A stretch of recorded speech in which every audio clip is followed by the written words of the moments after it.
Buenas tardes, Panamá. Un placer saludarles. Yo soy Dostin Guerra. Bueno, lo que queda de Dostin Guerra con esta voz y este resfriado y el humo de Cerro Patacón no ayuda mucho con el señor Pedro Citón Ureta, el TikToker. Dice que ya le llegaron los primeros cheques suyos, vienen firmados por el dueño de TikTok, donde le hace llegar sus regalías por sus videos de miles y miles y miles de vistas. Pedro Citón, Oiga, yo estoy agradecido con el señor Gianni Bianchini porque buena asesoría. Con, bien con Juan asesorado. Priciola, usted no No, no, veía, no, no, no veía no. la luz. Nunca, nunca. Yo veía 20.000 visualizaciones, 30.000 visualizaciones, 80.000 y ni el café, le digo, pero Cambió de ahora sí, manager. enseguida. Y Bueno, vamos a tener que buscar entonces, a Yanni para que se encargue de nuestras cuentas, a ver el si nuevo comenzamos a objetivo, facturar.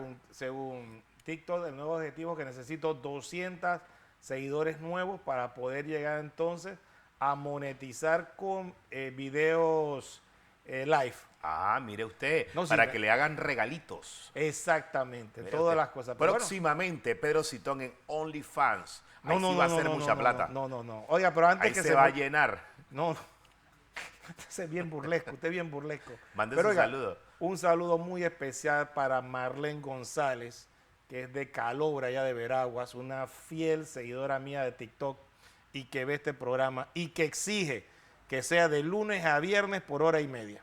Bueno, hay una campaña fuerte para extender la cantidad de programas y los horarios. Y eso es bueno porque a la gente le está gustando lo que estamos haciendo, el trabajo que estamos haciendo, el trabajo de la producción y todo el equipo que trabaja en este programa La Otra Verdad. Pedro Citón, mire, yo tengo que empezar con un tema que ayer fue noticia, hoy es noticia y va a seguir siendo noticia en las próximas horas y en las próximas semanas. Se conoció un borrador, se logró la filtración de un borrador de fallo del caso New Business, donde le niegan absolutamente todo a Ricardo Martinelli. Lo curioso de este borrador que tuvo acceso al diario Panamá América, que se publicó en el día de ayer, tanto en crítica como en día a día, es que en este fallo, en este borrador de fallo, que se estaba trabajando, número uno, según las fuentes, estaba en el despacho de la presidenta de la Corte Suprema de Justicia, que no es la magistrada ponente en este caso, para que esté claro. Y lo otro, que en un solo fallo, en una página, en dos páginas, negaron absolutamente todo, hasta los otros recursos que había metido otro de los imputados u otros imputados dentro de este proceso. Ni siquiera habían resuelto las advertencias de inconstitucionalidad, ni tampoco las recusaciones. Ya está elaborado, es de casi 96 páginas. Pedro, usted tuvo la oportunidad de conocer los detalles de este fallo, este borrador en el día de ayer y que es noticia en el día de hoy, porque de esa situación en la Corte Suprema de Justicia depende la candidatura de Ricardo Martinelli Berrocal. Pedro. No, definitivamente estamos ante la presencia de lo que se conoce como un prevaricato y corrupción judicial, que precisamente mañana será denunciado ante la Asamblea Nacional por el presidente Ricardo Martinelli y su equipo legal, y en donde se va a dejar planteado totalmente la corruptela que hay en esa sala penal liderada por María Eugenia López Arias, que me permito recordarles, no es la primera vez que de su despacho sale un fallo en contra de Ricardo Martinelli sin ella ser el ponente, porque aquí recordaba yo con el periodista José Luis Ríos, cuando yo también denuncié en este mismo set que ella estaba bajando un expediente, un fallo, una sentencia en primera instancia del caso New Business y que efectivamente tal cual como yo lo denuncié, así se procedió. Así que vemos una conducta reiterativa por parte de María Eugenia López que no respeta a sus colegas magistrados que son pares. Ella no, por ser presidenta, no es más ni menos que nadie. Ella es par con el resto de magistradas de esa sala penal, pero pareciera que tiene un predominio sobre la magistrada Ariana García. Es lamentable lo denunciado ayer, porque me permito recordarle, Dustin, que no es la primera vez que un fallo es filtrado, porque muchos estaban criticando de cómo había sido filtrado el fallo. El propio magistrado Sedalice, en un fallo de Ricardo Martinelli, también denuncia cuando el diario La Prensa publicó filtradamente una ponencia que él tenía sobre un caso X de Ricardo Martinelli. Así que vemos efectivamente que dentro de la Corte algo huele mal, está podrido eso es una institución que debe ser reformada integralmente por parte del nuevo gobierno que se instale, porque actualmente es una cortesana no solo de Nito Cortizo, sino de José Gabriel Carrizo. Sabe que a mí no me gusta hablar de los colegas periodistas y tampoco de los medios de comunicación. Tengo como un respeto hacia ellos. Pero escuchaba a algunos colegas quejándose en las redes sociales de cómo es posible que se filtre un fallo, un borrador de fallo, cómo lo tuvo Panamá América. Aquí se olvidan cuando los fallos también se filtran a otros medios de comunicación y no pasa nada. Lo publica porque eso es noticia. Las fuentes son parte del mundo del periodismo. Y si usted ahora se quiere rasgar la vestidura y decir, ¿y cómo lo obtuvieron? Bueno, tenemos buenas fuentes, como también quizás tienen ellos. Mira, aquí está la nota que publica hoy Diario Panamá América, crítica día a día y otros medios que se hicieron eco de la información, donde está el fallo, el borrador de fallo, que ni dice que, imagínense, la magistrada ponente en el caso ni siquiera está, creo que está de vacaciones. Bueno, pero lo importante ahora es que ante esta denuncia pública, ante esta revelación de datos, lo que procede es iniciar una investigación penal por parte de la Asamblea Nacional para determinar efectivamente que de qué computadora ha salido, de qué despacho ha salido ese fallo judicial que no puede ser utilizado. ¿Por qué? Dostin Guerra. Ese fallo ya inmediatamente, desde el momento en que ha sido denunciado como un proyecto que no cumple con los requisitos legales por estar espurio, entonces debe ser la propia magistrada Ariadne García la que provoque un nuevo fallo ajustado a derecho donde admita la pretensión no solo de Ricardo Martinelli, sino de los cuatro casacionistas más que pretenden revertir una decisión errónea jurídicamente por parte del Tribunal Superior y de la jueza Valoisa Martínez en el caso New Business. Pedrito, ¿usted sabe por qué este programa es exitoso? Mucha gente dice, pero ¿por qué ese programa tiene tantas reacciones y la gente en la calle lo para a usted y habla conmigo y hay muchos comentarios en las redes sociales? Hay videos virales como el de Zuley Rodríguez que está viralizado. Porque en este programa nosotros le hablamos primero con la sinceridad de los temas y le explicamos a la gente de una forma práctica los temas que son un poco complicados, porque no todos los abogados, yo no soy abogado, me gusta mucho el derecho y he estudiado por el trabajo de periodismo, he estudiado muchos casos y he aprendido mucho de personas como el señor Pedro Citón, que sí es abogado, que sí es jurista, que sí conoce de la Constitución, que sí conoce los códigos, y la gente en su casa en este momento dice, explíqueme bien cómo funciona eso. Yo le voy a pedir aquí al ilustre, al TikToker Pedro Citón, usted deberá hablar un poco de eso en sus entre ceja y ceja, sin pelos en la lengua. Bueno, usted habla un poco de esa parte didáctica para que la gente entienda los temas jurídicos. ¿Por qué? Porque a veces no entienden qué es eso de un recurso de casación. Por favor, Pedro, explíquele a la audiencia de qué se trata un recurso de casación y por qué razón no puede haber un fallo en este momento de casación, porque existen otros recursos que se deben definir antes, según establece la ley. Bueno, en primer lugar existe una cosa que se llama el debido proceso. Usted puede ser declarado inocente o culpable, pero debe respetarse el debido proceso.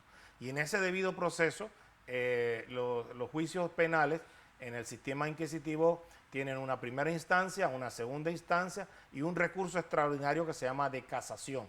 Este recurso extraordinario de casación es para que el tribunal, la sala penal de la Corte Suprema de Justicia vea los hierros de derecho y los hierros de hecho que ha cometido los administradores de justicia en las primeras dos instancias.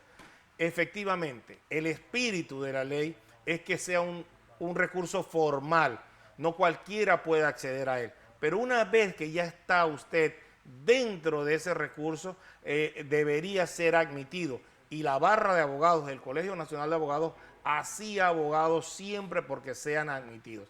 Hay una tendencia de la Corte Suprema de Justicia para ahorrarse ese trabajo de escrutar el ejercicio público de los jueces y magistrados de tribunales inferiores, de no admitir el documento, el recurso. Pero ¿qué resulta?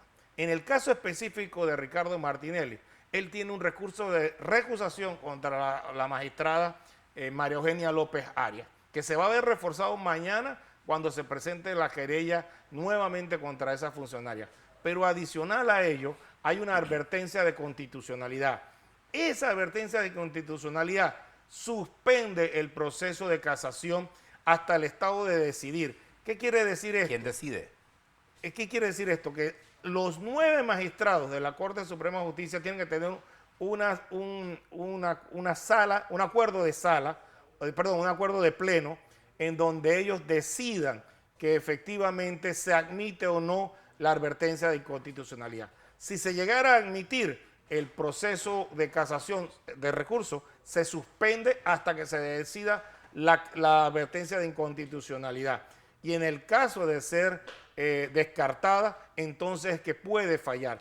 Pero aquí se están saltando de brinco en brinco este procedimiento, esta situación de derecho y de Estado de Derecho, en un estado salvaje, en donde la magistrada presidenta de la Corte Suprema de Justicia quiere imponer su ley por encima de los 8 restantes magistrados. Yo le hago un paréntesis ahí porque esa explicación es muy válida, porque la gente en su casa quiere saber exactamente eso. ¿Por qué es importante que se resuelva antes los recursos que se han interpuesto o las acciones? En el caso de constitucionalidad, solo lo puede ver el Pleno. Así mismo es. Esa explicación yo creo que le serviría mucho a la audiencia. ¿Por qué solo lo puede ver el Pleno cuando se trata de la Constitución? Y mire, en un proceso normal así, que usted quisiera, Juan de los Palotes presenta un recurso de casación y presenta una advertencia de inconstitucionalidad, estamos hablando de mínimo 3 meses para que el Pleno, porque eso se pasa en lectura a los 9 magistrados, para que los 9 magistrados decidan si se admite o no. Acá lo que quieren hacer a la velocidad de Speedy González, a la velocidad de la luz, admitir o no, no admitir la advertencia de inconstitucionalidad, que debiera también ser admitida y que debiera ser fallada. Este es el tema que los abogados de Ricardo Martinelli luchan contra María Eugenia López en una lucha desigual en que pareciera que los burros amarrados con el tigre suelto es imposible ganar esta causa judicial. Pero me permito recordar que Ricardo Martinelli ganó 2 casos, el único sindicado por un delito en el nuevo sistema penal, y en ese sistema penal acusatorio logró 2 victorias judiciales en un precedente nunca antes visto.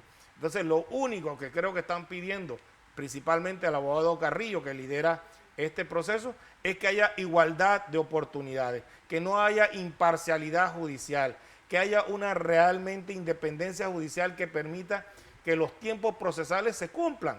Pero es que quieren acelerar los tiempos judiciales para que no se adecúan a los tiempos electorales. Y hasta el Tribunal Electoral se está prestando a esa jugada cuando dice, nosotros vamos a hacer la última, cuando siempre se hacía de primero, ahora las últimas papeletas serán las presidenciales allá por el 5 de abril. Como vemos, hay una telaraña. Hay un guión escrito, una telaraña entre el Tribunal Electoral, el órgano judicial y el órgano ejecutivo para impedir que 3 millones de panameños puedan escoger a su presidente versus 3 magistradas de la Sala Penal de la Corte Suprema de Justicia. Yo decía en estos días, y yo retaba en estos días a los 7 candidatos restantes. Yo les decía que deberían ponerse a la altura de Mireya Moscoso. En el año 99 Moscoso estaba 21 puntos atrás de Martín Torrijos. Ella no fue a la Corte Suprema de Justicia ni fue al Tribunal Electoral a pedir que inhabilitaran a Martín Torrijos. Hizo una estructura política, hizo una aguerrida movilización electoral y no solo revertió los 21 puntos, sino los 7 restantes y ganó con 28 puntos reversó y ganó con un 7% por encima de Martín Torrijos. Bueno, hombre, los 7 candidatos, y creo que solamente Melitona Rocha lo ha mencionado, pero los otros 6 candidatos han guardado silencio ante esta estocada mortal a la democracia que sería la inhabilitación de Ricardo Martinelli a participar en unas elecciones generales y que sea el pueblo el que decida si lo quiere o no como presidente de la República. Ahí deben estar los estudiantes de Derecho apuntando, tomando apuntes de la explicación que usted le ha dado. Mire, le digo otra cosa todavía más, que yo creo que es importante. ¿Por qué la gente en la calle, cuando lo para, usted le pregunta, ¿por qué este caso inhabilita a Ricardo Martinelli? El caso como tal, si usted vio la audiencia, lo invito a que revise los videos de la audiencia, era un caso de blanqueo de capitales, de lavado de dinero, de blanqueo de activos. Y en el caso, durante todo el caso, no se pudo comprobar ni confirmar que eso ocurrió.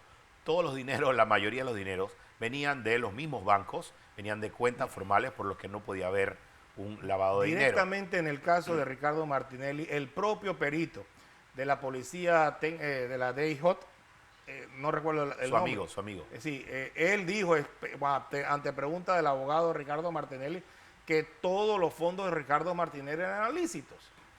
Cuando se le preguntan a los vendedores, la familia Arias, si algún momento alguien les dijo que había alguna ilicitud, nunca dijeron que eso había sucedido, sino todo lo contrario. Operación entre los dos bancos o los bancos más grandes del país, con cheque de gerencia. Y prueba de la licitud es que la familia Arias nunca fue llamada a juicio. No fue ¿verdad? llamada a juicio. Pero sobre todo... Y tampoco el banco que emitió. Especialistas de derecho penal, de derecho bancario, de derecho societario, como Carlos Barzallo, Juan Antonio Tejada, el abogado Olmo, que es especialista penalista, todos concordaron que esa presentación de los jueces, de los fiscales, había sido raquítica, había sido debilucha. Eran fiscales que desconocían el derecho societario, el derecho bancario, desconocían principios básicos. Llegó un momento en que uno de los abogados dijo, si ustedes nos ponen a nosotros tras las rejas o nos condenan por este hecho, tendrán que condenar a todos los abogados en Panamá que se dedican a la venta y compra de sociedades, a la apertura de cuentas bancarias, porque esto es la norma, el estándar que utilizamos los abogados en el uso diario de nuestra profesión de abogado, que no se puede criminalizar. Eso es lo importante. Entonces, usted tiene un cliente como Ricardo Martinelli, que con fondos del Global Bank, en un préstamo lícito. Con otro grupo de empresarios. Con otro grupo en sus cuentas bancarias. Con fondos lícitos. Con fondos lícitos. No hubo ninguna... De sociedades lícitas. No hubo ninguna tercería, hubo una trazabilidad completa por parte de los bancos que hicieron el due diligence, o sea, la debida diligencia para probar que esos fondos eran correctos. Entonces, no puede ser que la jueza se haya basado en dos testimonios de dos testigos que ocultos, no fueron no protegidos, ocultos, que con $100, mire la pírrica suma de $100, hombre, usted puede decir lo que usted quiera porque nadie lo va a contradecir. ¿Qué fue lo que sucedió en el caso del sistema penal acusatorio? Que traían un super testigo que quedó canganeando. Cuando le hicieron dos preguntas, se cayó la novela. Entonces, ¿cómo la novela de lo que él contó o lo que él decía que se había cometido. ¿Cómo usted va a utilizar estos dos testigos como sus grandes testigos, su prueba fundamental, cuando usted no los pudo, en un principio del contradictorio, usted no los pudo repreguntar nada acerca de ellos? ¿Sabe, Pedro? Me da mucha gracia escuchar a algunos colegas y algunas personas que opinan del caso de New Business, ni siquiera vieron las audiencias, ni siquiera leyeron el expediente. Nosotros podemos hablar con propiedad porque nosotros sí vimos toda la audiencia, sí nos leímos todo el expediente y sí estuvimos pendientes de todo lo que se hacía con lujo de detalles. Entonces, cuando usted habla y opina sobre el caso de New Business, sí, que el caso de New Business ni siquiera tiene conciencia a veces, algunas personas no tienen conciencia de lo que están diciendo, porque no le dieron seguimiento al caso, ni siquiera leyeron el expediente. Entonces, ¿cómo usted puede opinar o advertir que hay corrupción? Sí, pero si usted lee el expediente y usted escucha los testimonios, hasta de los peritos, que dicen, todo provino de dineros lícitos, no hay ilicitud. Es más, no hay auditorías que confirmen ninguna ilicitud. Esto es algo totalmente increíble. Pero lo más increíble fue en la apelación, donde los magistrados del Tribunal Superior de Liquidaciones desdoblan la sentencia que tiene que ser un fallo mixto. Tiene que ser unitaria, entonces condenan a 5, confirman la condena a 5 y a 5 más quedan en un limbo jurídico que actualmente está siendo analizado por la Corte Suprema de Justicia porque se les violó el debido proceso a ellos. O sea, desde el día 1, ese proceso no debió ni siquiera ser llamado a juicio nadie, pero como se tenía una jueza complaciente a la cual María Eugenia López Arias, desde su despacho, le presentó un proyecto no fue un proyecto, les presentó la sentencia con la que se condenó a Ricardo Martinelli, porque esa era la cabeza de Sansón que ella quería mostrarle a José Gabriel Carrizo. Ya hay pruebas contundentes, Pedro. Y ahora se reafirma esa situación cuando en lugar de ser la magistrada Ariadna García, la ponente de hecho es la magistrada López Arias. Hay pruebas contundentes, Pedro, desde el principio del caso hasta ahora que llegamos a esta etapa, de que ha sido un manejo político.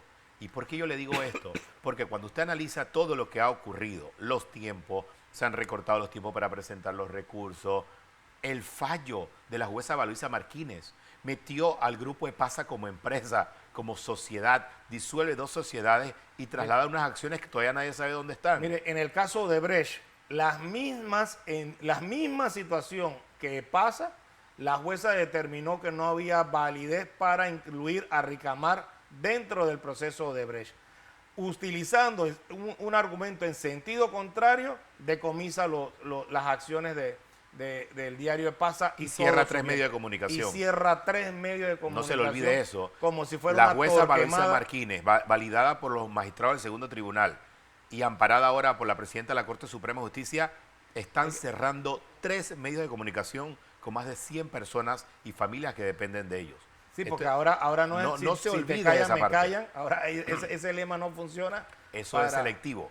Exactamente. Es lamentable porque definitivamente creo que son 3 medios emblemáticos, 3 medios que ayer demostraron tener el valor de publicar una situación que comprometía gravemente al órgano judicial, a su magistrada presidenta, y que debería tener la repulsa de toda la ciudadanía. Mientras otros medios de comunicación se hacían de la vista gorda o mencionaban eso en una pequeña esquela, el diario Crítica, Panamá América y Día a Día lo pusieron en primera página. Puede buscar la nota y está indexado el borrador del fallo.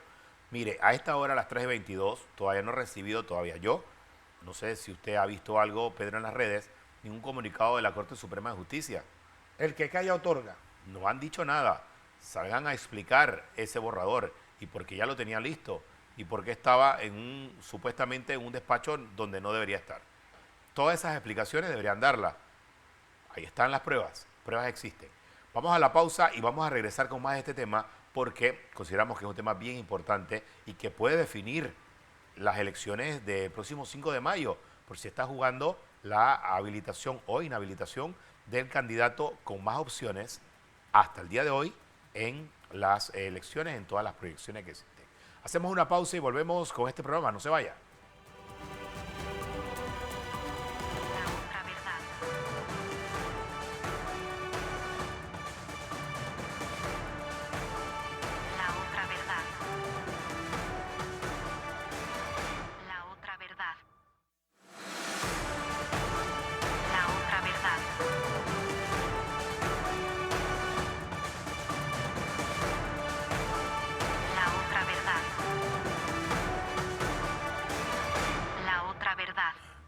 Estamos de vuelta con La Otra Verdad a través de Next Canal 21.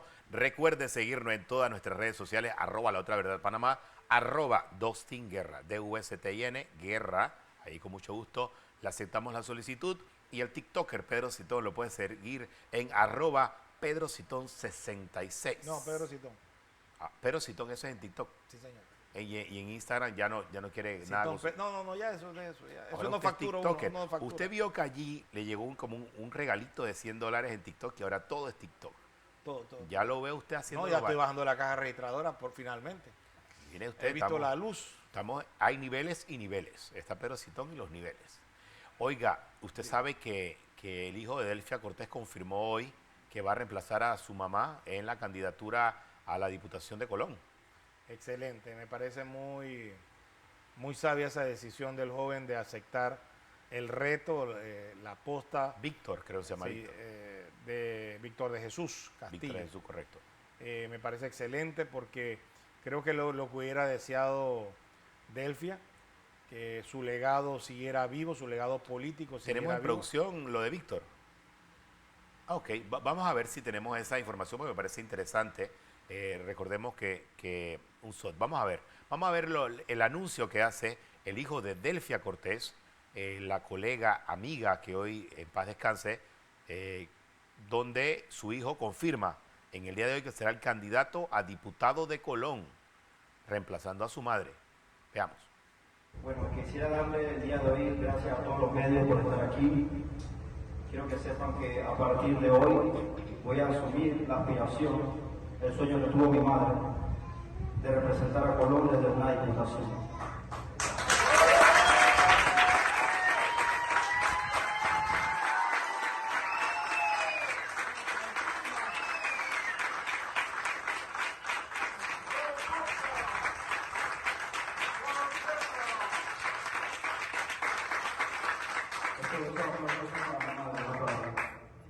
Mi madre Delfia me puso los nombres de Víctor de Jesús, porque Víctor proviene de victorioso y Jesús viene de Jesucristo, el que dio su vida por nosotros. Ambos nombres tienen que ver con el difícil momento en el que ella y yo estuvimos luchando por la vida cuando ella tenía un tumor en su estómago. Ella decidió por mí y ambos nos pudimos salvar, gracias a Dios.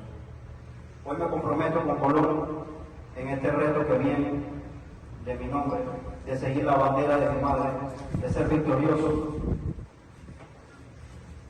El día 5 de mayo haremos con humildad, con el amor al prójimo, de ser un servidor real, ya que Colón necesita de gente verdadera y comprometida, como la señora y amiga Luz Omaira, y ella es una de las personas que en este proyecto va a cumplir con la meta que mi madre siempre quiso.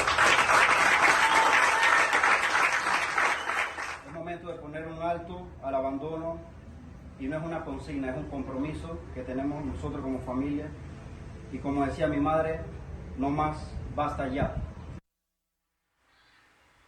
Yo felicito a Víctor y Víctor, donde si me está escuchando allá en Colón, aquí usted tiene abierto este programa cuando quiera venir con mucho gusto para hablar de Colón, porque su madre de verdad le tenía mucho aprecio yo a Delfia, durante muchos años trabajé con ella y es un ejemplo Delfia para muchos periodistas y para muchos comunicadores y muchas personas en Colón que la querían y la estimaban. Y lo felicito porque está asumiendo un reto importante, Pedro. Sí, llenar los zapatos de su madre en medio de la situación que ocurrió, esa es una gran responsabilidad para él. Y bueno, vamos a esperar que reciba el apoyo de los colonenses. No, sin lugar a dudas, yo creo que el pueblo colonense del circuito 3-1 va a darle el apoyo, porque al darse cuenta que es el hijo de Delfia Cortés, sin lugar a dudas, creo que es un diputado fijo de ese circuito y es un diputado que va a representar los mejores intereses de Colón en la plataforma política de RM, que es una garantía de triunfo en esa ciudad. Mira, y se ve un muchacho bien decente, bien serio, por lo que tengo entendido también, por lo que contaba Delfia Cortés, cuando ocurrió el tema ese de la beca, es un estudiante con calificaciones excepcionales, es un estudiante inteligente y una persona bien estudiada. Así que, Víctor, ya sabe, cuando quiera puede ponerse en contacto con nosotros, con la producción. Vamos a tenerle aquí siempre las puertas abiertas, Víctor, a nombre de su madre, Delfia Cortés. Bien, vamos a seguir con el tema de New Business. Carlos Carrillo, quien es el abogado líder de la defensa de Ricardo Martinelli en este caso, dio declaraciones sobre la filtración de este borrador de fallo de la Corte Suprema, donde están rechazando todos los recursos que se habían interpuesto en el caso New Business. Vamos a escuchar qué decía Carlos Carrillo. La filtración que se ha dado en el día de hoy es para nosotros muy delicada porque, primero que todo, está pendiente de resolver hasta el día de hoy la recusación que nosotros propusimos contra la magistrada López porque el señor Martinelli la había querellado hace menos de 2 años. Todo el abogado sabe que eso es una causal de separación de conocimiento del caso. El segundo punto es que está todavía en trámite. Entendemos que por firma la advertencia de inconstitucionalidad. Y el tercer punto es que el contexto de la información de identificar que este proyecto se ha hecho en un despacho distinto al de la ponente, que es la magistrada García, y atribuyéndoselo al despacho de la magistrada López, que para nuestro juicio pues es algo pues muy grave, y la Corte debe pronunciarse en las próximas horas aclarando esta situación. Definitivamente en el caso de Ricardo Martinelli, lo que más llama la atención es que el calendario judicial pareciera estuviera condicionado a los tiempos electorales, y esto ha contaminado el sistema. Vuelvo y te repito, todavía hay incluso recursos de hecho pendiente en el Tribunal Superior.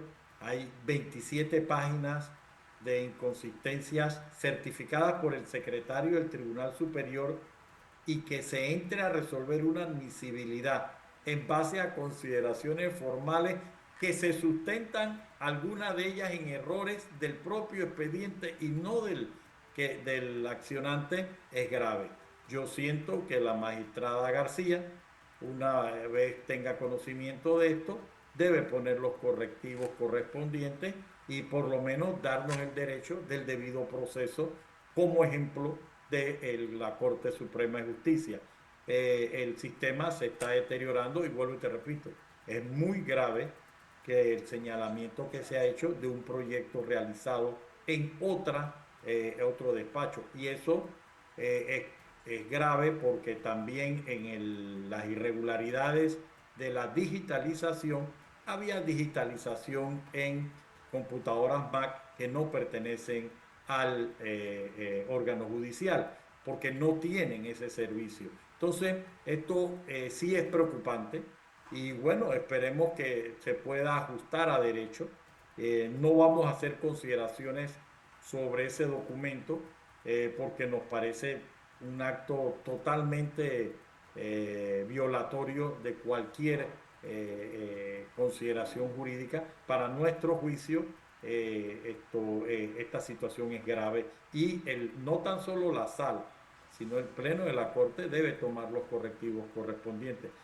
Consideramos muy grave que un proyecto de esta naturaleza, primero se haya advertido hace más de 6 meses, y ahora en las últimas 3 semanas, si ustedes revisan ciertos medios de comunicación, aparecían fallos anunciados de amparos antes de que siquiera fueran notificados a la parte. Más aún, un periódico tiene la numeración que vamos por el 8º amparo negado a la defensa de Martinelli, y omitieron que en alguno de estos fallos existió el salvamento de votos de la magistrada Russo, que no aparecía en el contexto de la noticia, lo que te indica que hay una situación preocupante de seriedad por parte del manejo, con el colofón de que recientemente el Tribunal Superior de Liquidación ha hecho la conclusión de que se pueden notificar las cosas por Twitter o sí, por conferencias de prensa.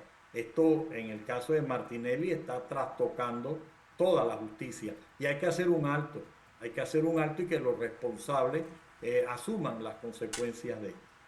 Bueno, ¿qué sigue ahora? Porque esto es grave. Es decir, que haya un proyecto de fallo, pues saliendo de un despacho, es decir, es como si un juzgado estuviera fallando dentro de otro juzgado. Entre otras cosas, eso es lo mínimo, pero es gravísimo. Pero hay un contexto mucho más preocupante desde el punto de vista jurídico, que es la seguridad y la estabilidad judicial. Esto es una afrenta al sistema de justicia, y yo creo que hay que poner un alto, porque no es posible, vuelvo y te repito, Fernando, que nosotros tengamos más de 3 semanas conociendo fallos de la Corte por los medios de comunicación social, cuando se refieren a Ricardo Martinelli y cuando le son negativos. O sea, no es posible que esto se siga repitiendo, más con ciertas actuaciones públicas de ciertos funcionarios judiciales.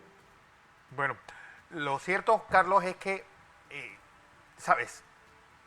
Todo el sistema judicial pareciera estar pues trastocado, y el problema es que esto estamos hablando del Tribunal de Última Instancia, porque ¿cómo se enmienda algo tan grave como esto?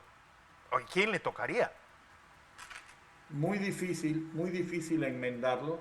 Yo creo que esta crisis que sume, y vuelvo y te repito, no es este último fallo aislado, es una serie de actuaciones judiciales a través de diferentes plataformas que es delicado.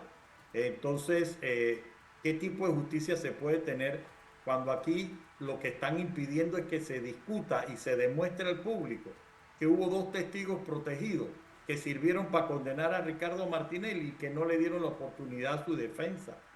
¿Cómo es posible que no se pueda discutir en público que Eliseo Ábrego dijo que todos los fondos de Martinelli eran lícitos?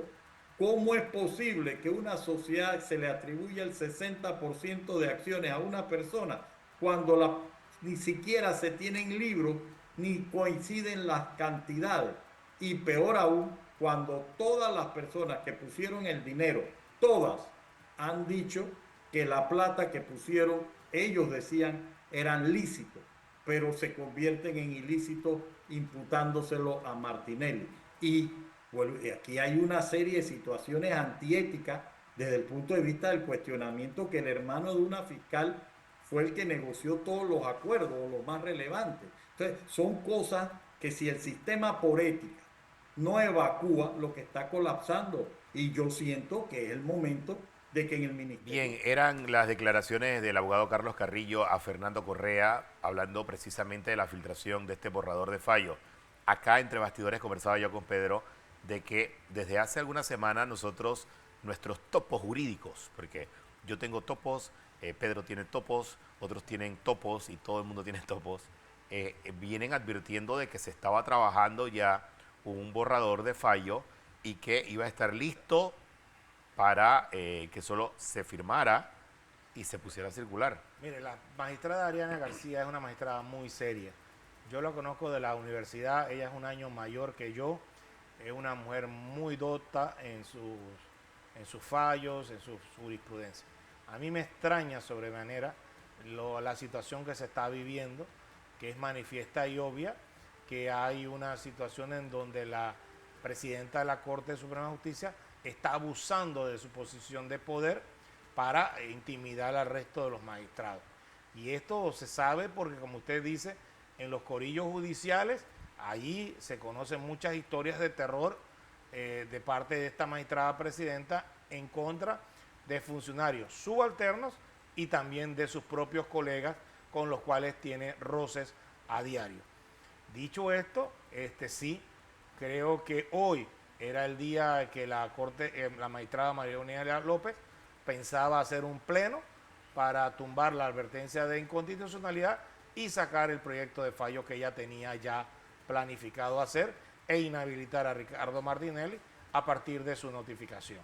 Esto nos pone a nosotros a reflexionar que realmente qué clase de dictadura judicial tenemos en este momento en nuestro país, en donde, vuelvo y repito, 3 magistradas de la Corte Suprema de Justicia de la Sala Penal van a decidir por 3 millones de panameños quién será el próximo presidente del país.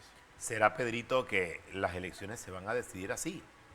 Mire que yo conversaba con los amigos en el almuerzo la semana pasada y todos estaban preocupados. Decía, ¿cómo es posible que el órgano judicial, al mejor estilo de países como Guatemala, como Venezuela, donde el órgano judicial es parte del órgano ejecutivo en la toma de decisiones, se encarga de poner y quitar candidatos?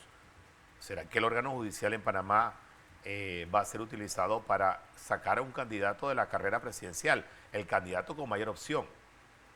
Sí, ¿Usted cree que eso va a ocurrir? Que no es cualquier candidato, es el candidato que es el líder de la oposición, es el candidato que lidera las encuestas y que definitivamente tiene el apoyo popular en unas elecciones que ya están a nada de empezar su campaña electoral el 3 de febrero. O sea, mire, el votante que está apoyando a Ricardo Martinelli, que es arriba del 30%, ya es un votante comprometido con esa candidatura, mientras que el resto de candidatos no llegan a doble dígito, no llegan ni siquiera a 10%. Hay candidatos que tienen 9%, 8%. Hay unos que tienen 1%, exactamente. 2% y se han gastado millones de dólares. Esto por no muchos años, por muchos meses, se decía que solo era la encuesta de Cigalud para Panamá América, pero luego vino la encuesta del diario La Prensa, luego vino la encuesta de Metro Libre, después, luego la encuesta de la Estrella de Panamá. Todos repetían el mismo escenario. Un Ricardo Martinelli por encima del 30% y a su vez todos los demás por debajo de un 10%.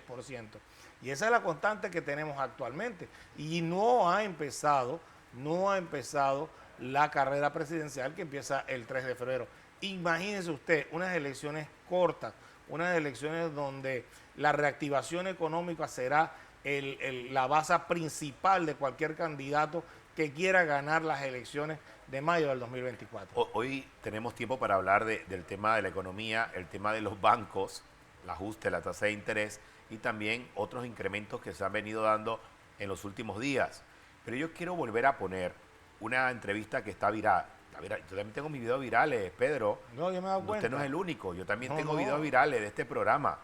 Nosotros entrevistamos a Zuley Rodríguez y le preguntamos si era verdad eso de que el órgano ejecutivo había infiltrado, ahora que está de moda la palabra filtración, bueno, si el órgano ejecutivo estaba infiltrado en la Corte Suprema de Justicia. Miren lo que dice Zuley Rodríguez. Personas en las redes sociales y preguntan, ¿es verdad que tiene Gaby Carrizo, inclusive él, su equipo cercano, que tiene ese poder en la Corte, que tiene esa conexión con la Corte Suprema de Justicia? ¿Qué información tiene Zuley Rodríguez? Bueno, no es el secreto, eso nosotros lo pudimos comprobar en la comisión de credenciales cuando vinieron las dos nuevas magistradas que María Eugenia pidió e incluso varios diputados dijeron, ¡ay, qué coraje! Ahora Vinicio se va a llevar el magistrado del Tribunal Electoral el otro año porque la magistrada está pidiendo. Pero ahí mismo en la comisión de credenciales, cuando estaban siendo nombradas, María Eugenia incluso se ufanaba que ella era la mejor, es la mejor amiga de Delia Carrizo. ¿Quién es Delia Carrizo? La tía de Gaby Carrizo. Créeme que sí tiene ese poder. Las dudas que surgen en torno a la Corte es la posición y la relación que tiene la presidenta de la Corte Suprema de Justicia, el vicepresidente y el presidente de la República, y si eso va a definir la elección presidencial. Es que Gaby, mira, Gaby piensa que sacando a Ricardo Martinelli, lo cual no es correcto, eso es inmoral y sobre todo eso es delictivo.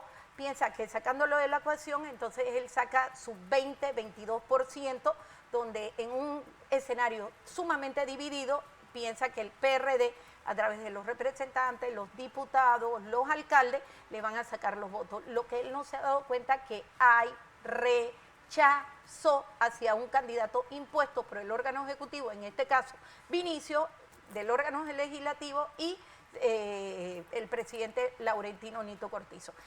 Oiga, cuando una entrevista es buena, genera reacciones. Esta entrevista de Zuley Rodríguez, todavía hay gente escribiendo por esa entrevista. Y sigue el video repitiéndose de las declaraciones de Zuley Rodríguez en este programa. Y que usted tuvo la oportunidad de ver en vivo, en directo y en exclusiva. Pedro, lo que dice Zuley Rodríguez tiene mucho sentido con lo que está ocurriendo. Usted tiene el derecho de querer o no querer a Ricardo Martinelli. Usted tiene el derecho de que le guste o no le guste la campaña de Ricardo Martinelli. Usted puede tener su candidato presidencial. Estamos en un país democrático. Todo eso es válido. Pero si usted quiere creer eso de que no hay intereses políticos en todo este caso, dedíquese a ver todos los videos y todo lo que está ocurriendo. Es como un capítulo, como una serie de Netflix. Bueno, estoy viendo por cada capítulo, valida y reafirma de que hay una mano política metida en todo el caso, con la intención, el objetivo específico de inhabilitar a Ricardo Martinelli. Pedro. Sí, mire, las manos políticas, las manos negras, peludas, que se entrelazan entre el órgano ejecutivo y el órgano judicial para hacer estos llamados cálculos políticos y entonces decir, mira, si inhabilitamos a fulano, vamos a ganar aquí, vamos a ganar allá. Hombre, usualmente se estrellan contra la triste realidad de que no se proyectan como ellos lo tenían proyectado. Por eso, lo mejor, lo más sensato, que es que esa dirigencia política del gobierno, la dirigencia que nos suma en la Corte Suprema de Justicia, tomen la ruta de la sensatez democrática y entiendan que se requiere en estos momentos es pensar en el país. Y pensar en el país en nuestra era democrática en donde no ha habido aún un fraude electoral. Todos los caminos conducen hoy por hoy a un fraude electoral, a inhabilitar a Ricardo Martinelli. Y así lo debemos entender. Es primera vez que nosotros nos encontramos con un candidato que no puede correr en unas elecciones. Y mire, en el pasado ya se dio el caso de Mayín Correa, en donde los propios magistrados del Tribunal Electoral le permitieron correr. Estuvo inhabilitada por no sé cuántos meses, pero le permitieron correr y luego le indultó Pérez Valladares y pudo ejercer su cargo como alcaldesa capitalina. En este caso no. El líder de la oposición, el que lidera todas las encuestas, se le inhabilita expresamente por deseo del órgano ejecutivo para poder entonces desviar la voluntad popular. Y eso es inadmisible en un país democrático que pareciéramos ahora más tendencia hacia Venezuela, Nicaragua, Guatemala, donde los sectores políticos que están en el poder son los que deciden quién son los candidatos que van a ganar o van a participar en las elecciones. Y eso realmente es mi crítica que yo hice en el blog de crítica.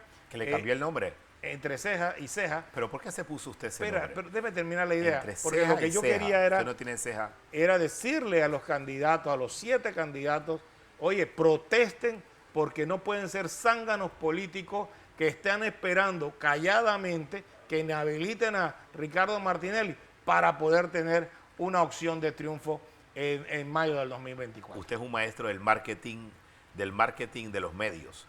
Porque ese entre ceja y ceja le cambió el nombre a su blog y ahora está pegado. Y ahí le puso entre ceja y ceja y por un lado le pone sin pelos en la lengua. ¿Y lo otro que dice abajo qué es? Ayúdeme. Dígaselo a mi manager que no... Ese manager lo tiene a usted volando con esa creatividad. Pero más seriamente que mi blog es la situación política por la que estamos viviendo. Y eso nos debe preocupar a todos los panameños.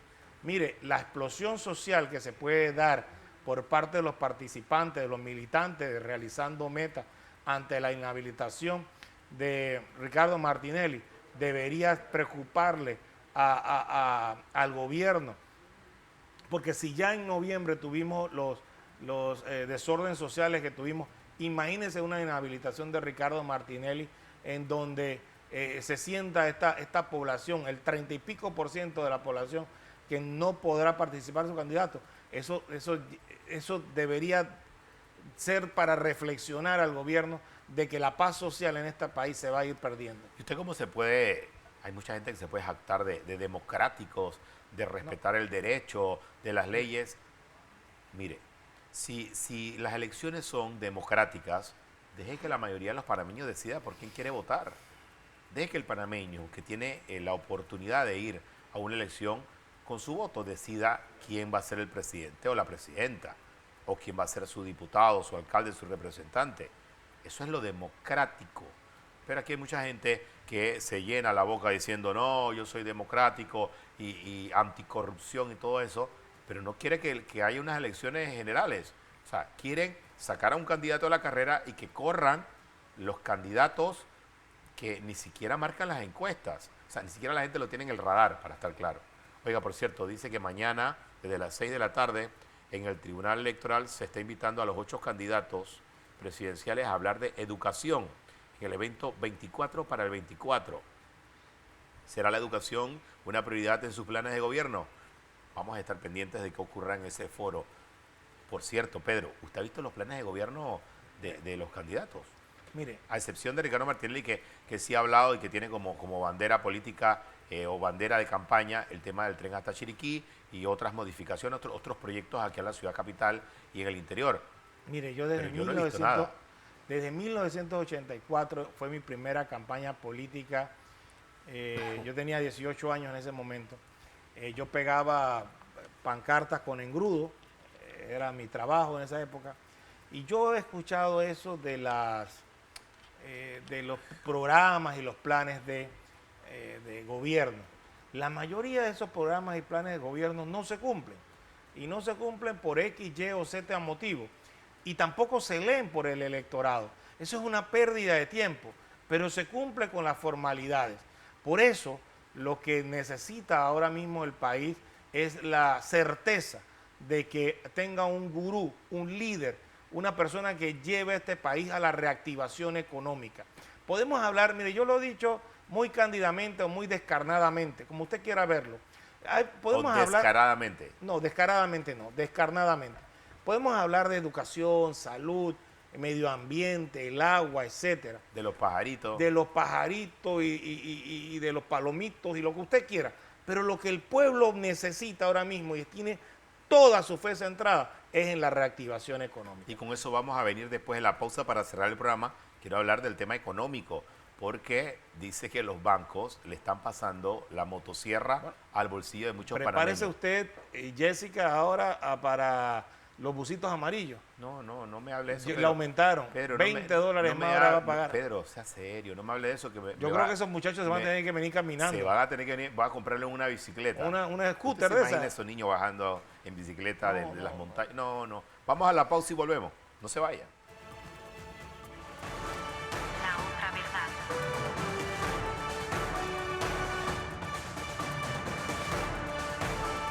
La otra verdad. La otra verdad. La otra verdad.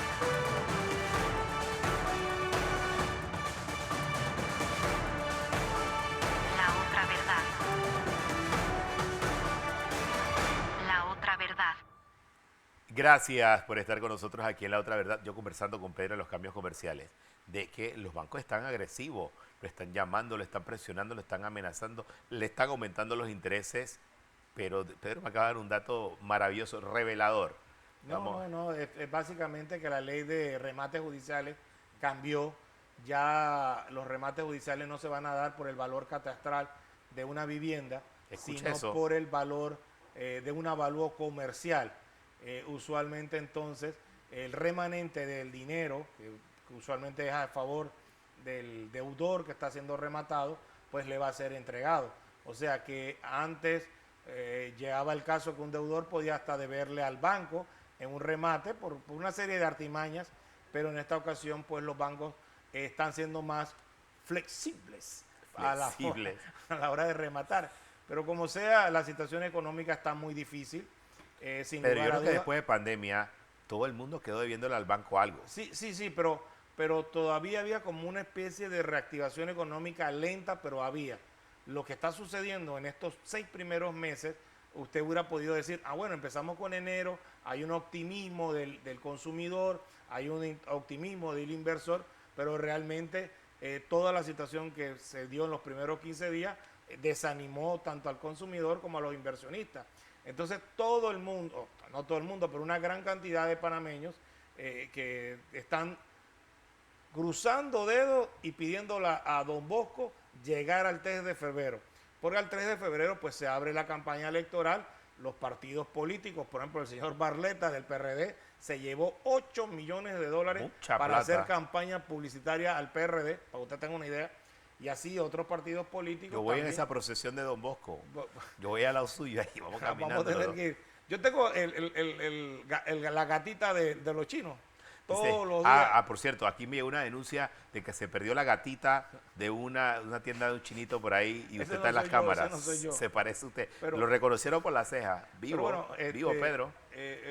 Y va a haber una inyección económica por lo menos en los meses de febrero, marzo, abril, pero ya veremos qué tanto proyecta esa inyección económica, porque en muchos casos el dinero se va para afuera. Usted compra un suéter, compra un vaso, compra unas crot y todo eso usted se lo compra directamente a su proveedor en China. Entonces que el dinero no se queda aquí, sino se va allá, ¿no? Pero yo le voy a dar un consejo a la gente. Mire, le digo porque yo también soy víctima de todo lo que pasó en pandemia y sigue pasando. Y estamos luchando para salir adelante. Mire, cuando usted tiene deudas, usted tiene pocas opciones. Mucha gente se muere de un ataque al corazón, le da estrés, se le cae el cabello. Mire cómo está Pedro, se le cae el cabello, ¿sí? La gente se enferma. Si la gente tiene Yo soy alguna calvo hace enfermedad, 20 se años. acelera la enfermedad. Y si usted se muere, ¿qué hace el banco, Pedro? Si Bueno, se usted tiene muere, un seguro, se pagan todas sus deudas, el banco no pierde. no pierde. Y usted se fue.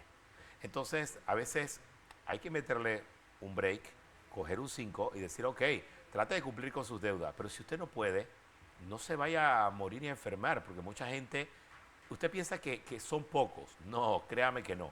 Hay mucha gente viendo cómo hace para sobrevivir. Bueno, lo primero y lo más importante, Dustin, y yo lo he hablado con la hija de Juan Priciola, la doctora, la psiquiatra Iliana Priciola. Búsquela, es excelente. Higiene mental, fortaleza mental. Y eso es lo más importante para afrontar cualquier crisis, sea económica, sea social, sea de duelo, sea de lo que usted crea, eso es lo más importante. Y de verdad que ser asesorado por una psiquiatra, por un psicólogo, es mi mayor recomendación para afrontar estos retos. Me ha dado una que uno excelente idea. Voy a invitar a un especialista para que hable de ese tema, porque mucha gente, usted ve a la gente en las redes sociales o las ve por la calle y usted dice, esa persona no tiene problemas, yo tengo un montón de problemas. No, Y mire, créame que no. Usualmente los suicidas, me decía ella, son los que se han reído toda una noche el día anterior. O sea, no crea que el que ríe que está bien, todo lo contrario. Es muy, muy importante tener higiene mental, evitar el bullying que le hacen a uno, principalmente aquí en este canal, ustedes, Pero contra mí, Pedro, etcétera, etcétera. hay porque gente que hace realmente- CrossFit, que tiene plata para hacer CrossFit. Usted tiene... No, yo camino usted todos los camina días la como cinta un costera, proletariado por la cinta firma como costera. 20 autógrafos Oiga, todas las mañanas. ¿usted sabe a quién me encuentro en la cinta costera? No solo a Martín Torrijos, no solo a políticos, pero ahora viene una manada de políticos que nunca caminaban. Estamos en eso. Ahora viene una cantidad de políticos y yo digo, pero ¿para qué vienen aquí si aquí no hay votantes? ¿Me explico? O sea, Pero es que están liberando, Pedro. ¿Usted piensa que esa gente no tiene problemas? ¿usted Aquí, se acuerda de un diputado? Los millonarios, ¿usted cree que no ¿Usted se tienen acuerda de un problemas? diputado que tenía cinco apartamentos y fue denunciado? Ya se me olvidó el apellido. Bueno, ahí camina todos los días. Entonces yo digo, puede ser que tiene uno por ahí cerquita. Bueno, voy a comenzar a madrugar para ir allá a caminar y a hacer sociales en la cinta contera como lo hace Pedrocito. Sí, no, pero lo más importante Mande su es... saludo, oiga, el saludo. Que Ya yo mandé le el mandó. saludo a la joven González. De Bueno, Hasta saludos Calobra. para toda mi gente allá en Dolega, a la gente del Festival del Almojábano. Gracias por estar con nosotros. Oiga, se nos acabó el tiempo. Pedro, vamos Oiga. a tener que alargar el programa una media hora más. Si le Oiga, parece, sí, pues. sí, no, de verdad que tenemos media hora más. Yo quiero mandarle un saludo a mi hija Daniela Citona hasta Rotterdam, Holanda, que me ha hecho reír mucho porque por primera vez tuvo que pagar los impuestos allá en Europa. Ay, Entonces Dios me mío. dice, yo no quiero ser adulta, yo no quiero trabajar. Yo tampoco. Ha pagado el 41% de su salario en impuestos y la Ay, pobre Padre joven Santo. está No ya me hable de que le duele la impuestos. cabeza. Deja hablar el problema, Pedro. No tenemos que ir. A todos mil gracias por estar con nosotros. Nos vemos el próximo jueves. Hasta luego.